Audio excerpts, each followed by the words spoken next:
We're back in Kumakwane for a quick recap of the incredible Toyota Kalahari Botswana 1000 Desert Race. As expected, the fans came in their thousands to witness driving of the highest order, much to the delight of Kalfein Aman. Kalfein, you must be very proud of this event.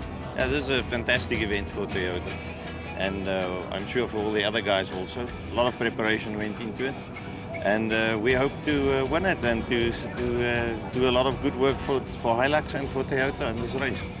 Let's get straight into the racing. Anthony Taylor and Dennis Murphy of Team Castrol Toyota were the early leaders after teammates Leroy Poulter and Alvin Kutsia dropped out due to electrical problems. They may not have won any races this season, but they've been consistently good. Hichu de Bruin and Henry Hichu in the Mikaran Toyota finished the day in second place. After another incredible performance, the leading specials brigade were Colin Matthews and Alan Smith, also competing in the Dakar Challenge. The men they were after, also looking to win the trip to South America, Thomas Rundle and Juan Moore from Regent Racing. A man who's been to Dakar on a quad, Cyril van Bouillon, driving with Philip Hesselman in ex-Berthold Atlas Copco Toyota. Foss and Howie going strongly in their Castrol Toyota Hilux. But they'll need to be wary of Visser and Badenhorst, current championship leaders in the factory racing Ford Ranger. The beautiful but unrelenting desert of Botswana has captured many victims over the weekend, but not father and son Hammond and Vikot Sulvalt in their elegant fuel striker.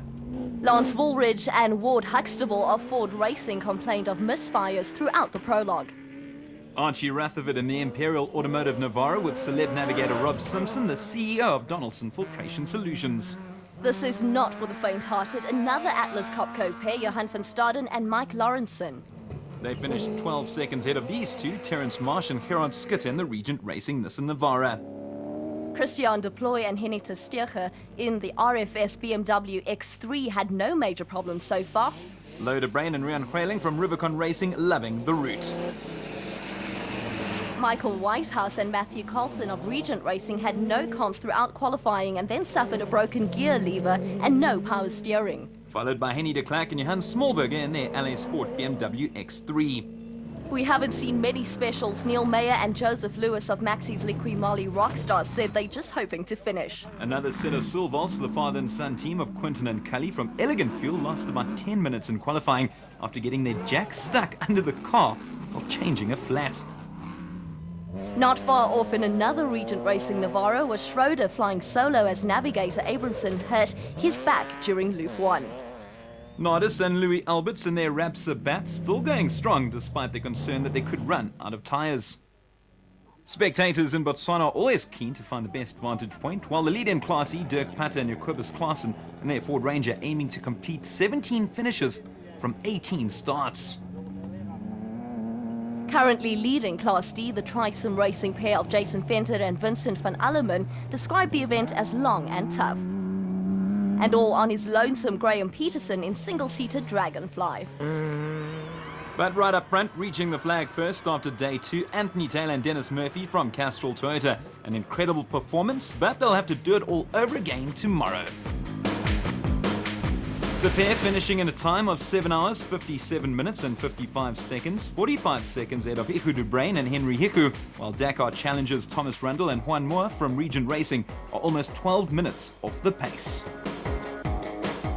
Over in the special vehicles, no surprises as Colin Matthews and Alan Smith came home in front, having dominated the route for most part of the 2 days so far. The duo taking their total time to 8 hours, 9 minutes and 4 seconds, almost 7 minutes clear of the Sulvalts, Hammond and Vikart, while Neil May and Joseph Lewis are third. Racing may be over, but the work is far from finished. The DSP was a hive of activity as the sun went down. I think it's going to be a late night for all of us. We've got a bit of work to do. Fortunately, nothing too serious, no major problems. Our biggest problem is we've got a misfire on Chris's car. So that's going to be a bit testing, trying to find electrical gremlins in the middle of Botswana, in the middle of the desert will be a bit of a challenge, but I'm sure we'll sort it out and we can go again tomorrow. It's a bit like what we do on the Dakar, just it only lasts 3 days instead of 2 weeks. But yeah, it's virtually a complete rebuild. Well, not a complete rebuild, but we have to go through the whole car and make sure everything is as good as new when the car starts tomorrow morning. Good luck, guys and girls. You're going to need it as one more day of racing awaits. It's the third and final day of the Toyota Botswana Kalahari 1000 Desert Race. And behind me is a Castrol Toyota Hilux.